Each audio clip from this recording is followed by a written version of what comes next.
I got an email from one of our viewers, and she is asking for a nail advice. So she has issue with a separation of proximal nail fold from the nail plate. If you are new to the channel, welcome, and my name is Anna, and I'm a nail technician of over 25 years. I used to specialize in gels, enhancements, but now I specialize mostly in natural nails. And here on this channel, I share my work, how I work with clients, but I also show how to do very easy DIY, so do it yourself, very low maintenance manicures. And I also answer your questions. So I get emails, and I also have a service. Check it out. I'm going to link it in the description box. So if you would like an advice kind of like this, you can always contact me through my website. Anyway, so in today's video, we're going to talk about the separation of proximal nail fold from the nail plate. So first of all, let's understand what the proximal nail fold is, because a lot of people would call it a cuticle, and that's not a cuticle. So proximal nail fold is a technical name really for the skin fold, for the skin that is around your nails. And the cuticle is actually a very thin tissue that's on the nail plate that's cannot be sensitive, cannot be dry, cannot be hurt. It's just the dead skin cells that are actually produced by the eponychium layer underneath that fold. So these layers, these little cells drop, and the nail carries it out. And the role of the cuticle is to provide like a seal in between that skin fold and natural nail, just so the pathogens or anything cannot enter underneath the skin to harm the matrix area. That's where the nail is growing. So let's look at the pictures. So as we can see here, first of all, the cuticle is probably somewhere around here. It's not really visible on the nail plate much. With some people, you can see it more, and some you don't see it as much. And this is the proximal nail fold. Again, that's just the skin fold. And this area here, this is what people think it's a cuticle, but that's not a cuticle. So this is the edge of the proximal nail fold, and they call it keratinized, which means that it just has a little bit more keratin. So it's a little bit harder, and that's just to provide better protection to that area. So now if you take care of this skin fold, if you protect it, then the skin gets much softer, and this is not as visible. But if you cut it, if you abrade it, then it becomes thicker and harder because the skin anticipates further damage, so it tries to protect itself. Okay, so this fold, the skin fold here, it looks cut and it looks traumatized, honestly, a little bit. So this is why it looks like this. So it's never really good to separate that area too much, because again, this area is supposed to be tight to prevent any pathogens from entering underneath that skin, because if something does, then it can cause sometimes permanent damage to the nail plate and to the nail. So let's see what else she says.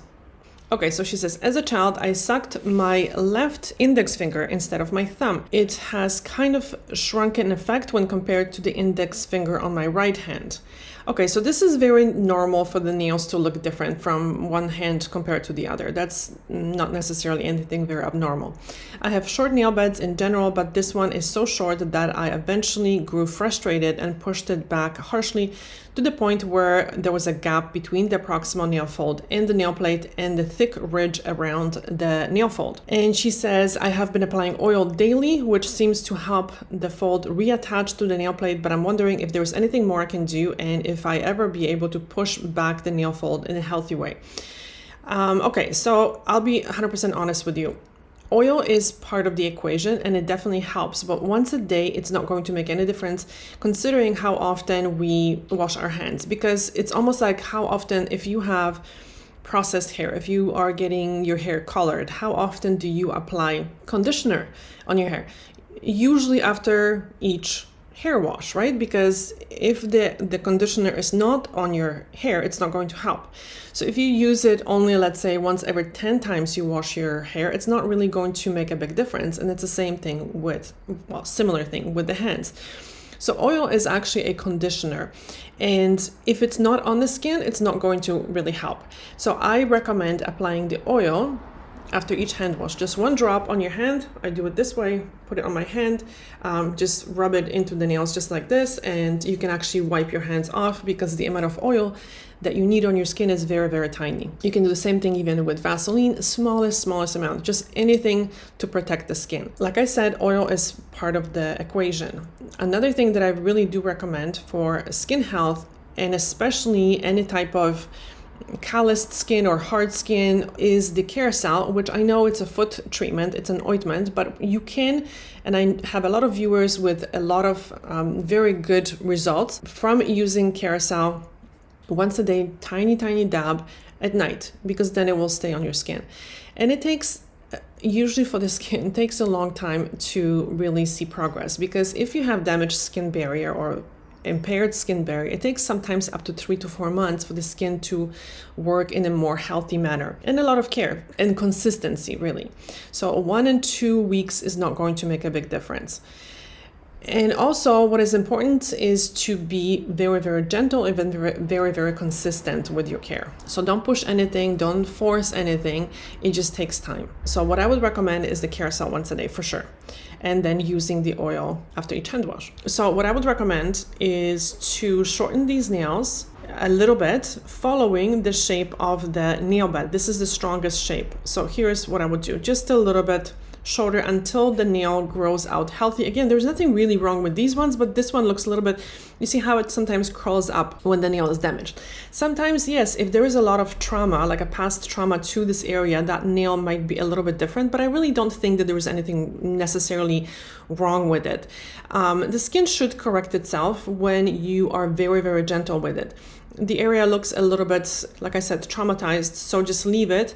I would snip maybe this little area so it doesn't, the loose area, so very gently, so it doesn't tear further. But I find every time you cut something, it takes a long time for that skin. It kind of develops almost like a little scab, and it just looks drier. So what people do, this is like a catch-22, like a vicious circle. So people cut that dry skin because it drives them crazy. But that cutting produces really like a scab, but it looks more like a dry skin. So then they cut it again and then cut it again. So I find even sometimes when I have to snip a little piece of skin like this, because it happens, right? We're not perfect. And I used to be a picker. So when I snip something like that, I find that for a week or two after, that area stays a little bit harder. So it's difficult to just let it go and not pick. I have to agree. But then just put more cream. Just use the Carousel a little bit more, or even Vaseline is a very good thing to apply on the skin, because it really protects the skin and softens the skin. Sometimes wearing nail polish on a regular basis, as I explained actually in my previous video, so I'm going to leave you the link to my previous video, and I talked about how with some people proper shaping, but you know what, the shaping has to be consistent.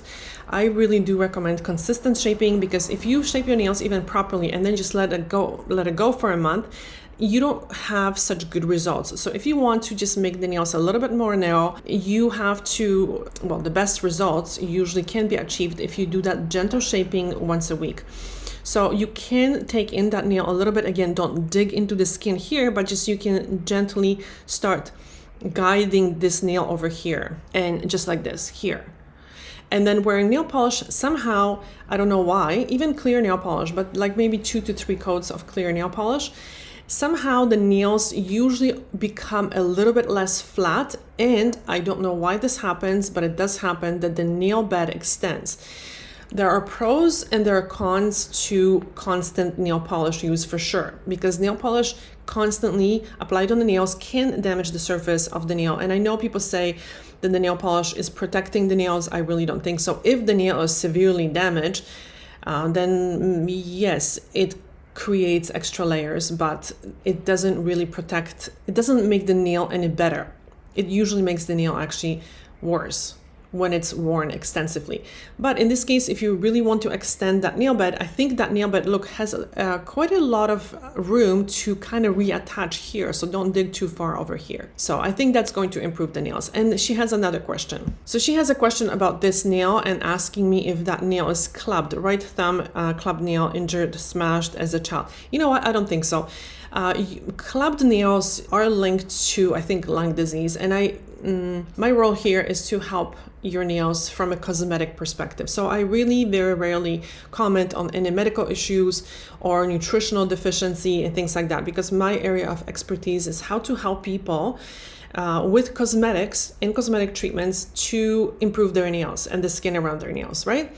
But usually when it comes to clubbed nails, they look quite different. And usually you have it on all the nails, because it comes from a systemic issue. So it's absolutely normal to have that shape on one nail and not the other. I actually have it on this nail. This nail, I'm not sure if you probably can see it. It's just much more, oh, here, kind of curved. It's weird. These ones are more flat, but this one is a little bit curved. So it's absolutely normal to have different shapes of the nails, and it doesn't mean that it's some kind of a problem. Okay, let's quickly look at the other pictures. So the right hand is, the nail bed is a little bit longer, but it's not much longer. I don't think there was anything, oops. I don't think there's anything wrong with your nails. I would keep the nails consistent, a little bit shorter, because you know what? When the shape is consistent, the whole hand, it looks a little bit better. And having one or two nails longer doesn't really help with the overall look. That's just my opinion. So having consistent shape on all the nails looks much more neat. I would snip this area because sometimes that can tear, and just make sure you nudge. I stopped using the word pushing because pushing people can take a little bit too literally. So nudge the skin back every couple of days. Actually, it looks like you're doing a very good job with that, but just do it very, very gently. But yes, that skin fold is a little bit more attached than the other one. So again, the right thumb that you are concerned. Yeah, and sometimes maybe some trauma kind of caused the nail not to grow the way it used to grow, but I would not be concerned. It looks very nice and healthy. Okay, so this definitely looks calloused and injured in the past, but I think skin, our bodies have a very amazing way of fixing themselves when you give it time and a consistent care. So I think this is going to get much better over time with very gentle care. I hope you enjoyed this video. Thank you so much for the viewer for sending me these pictures, and I'll see you soon, guys, hopefully. Bye.